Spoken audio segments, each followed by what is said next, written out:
बातमी चंद्रपुरातूनच. चंद्रपुरातल्या kidney racket प्रकरणातील मुख्य आरोपीचं आत्मसमर्पण करण्यात येणार आहे. दिल्ली स्थित डॉक्टर रवींद्र पाल सिंगला 15 दिवसांची न्यायालयीन कोठडी सुनावण्यात आली आहे. मुख्य आरोपी डॉक्टर राजरत्नम गोविंदस्वामी अद्यापही फरार आहे. महाराष्ट्रातील कुप्रसिद्ध रोशन कुळे किडनी विक्री प्रकरणाला मंगळवारी एक नाट्यमय वळण लागलंय. या प्रकरणातील मुख्य आरोपींपैकी एक दिल्ली स्थित डॉक्टर रवींद्र पाल सिंग यांनी आपल्या वकिलासह ब्रह्मपुरी न्यायालयामध्ये आत्मसमर्पण केलंय. त्यांचा जबाब ऐकल्यानंतर न्यायाधीशांनी त्यांना 15 दिवसांची न्यायालयीन कोठडी सुनावली. या घटनेमुळे किडनी प्रकरणाची फेर तपासणी सुरू होईल असं डॉक्टर पाल म्हणतात. आणि या सगळ्या संदर्भामध्ये अधिक माहिती जाणून घेऊयात. माझे प्रतिनिधी अनवर शेख सध्या आपल्या सोबत आहे. अनवर, नेमकं काय घडतंय सध्या पंढरपुरामध्ये? एक नाट्यमय घडामोडी घडतायत. हे प्रकरण अजून कितपत किचकट होऊ शकतं आणि आणखीन किती आरोपी या संदर्भातले फरार आहेत? पोलीस कशा पद्धतीने शोध घेतात यांचा? नक्कीच जे रोशन कुळे किडनी प्रकरण आहे सर्वात अगोदर जय महाराष्ट्रने पूर्ण देशासमोर आणलेलं आहे. त्याच्यामुळे प्रशासनाला जाग आली आणि प्रशासनाने आपले पूर्ण धागेदौरे सुरू केले आहे धरपकड करण्यासाठी.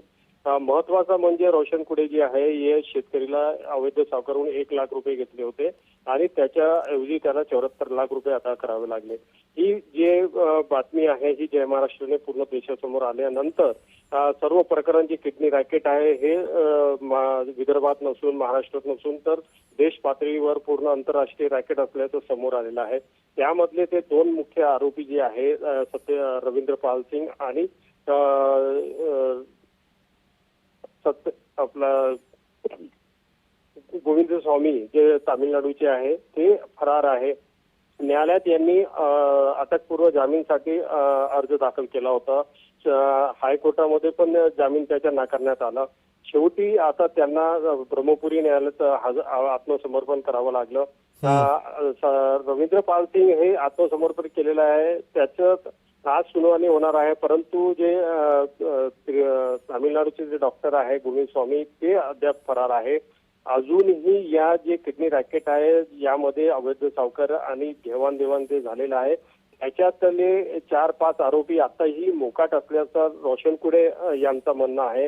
आता पोलीस यंत्रणा तपास करत आहे आणि रोशन कुळे यांनी एक उच्च जे वकील आहे त्यांना मुख्यमंत्रीकडे मागणी केलेली आहे. उच्च वकील देण्यात यावं त्याच्याकडून, त्यामुळे हे सर्व प्रकरण मार्गी लागण्यात यावं असं त्याचं म्हणणं आहे. हो, धन्यवाद अनवर, तुम्ही दिलेल्या सविस्तर माहितीबद्दल.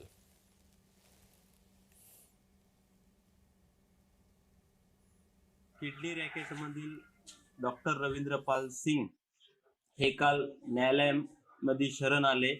हे चंद्रपूर पोलीस प्रशासनाने केलेल्या कारवाईचे हे यश आहे.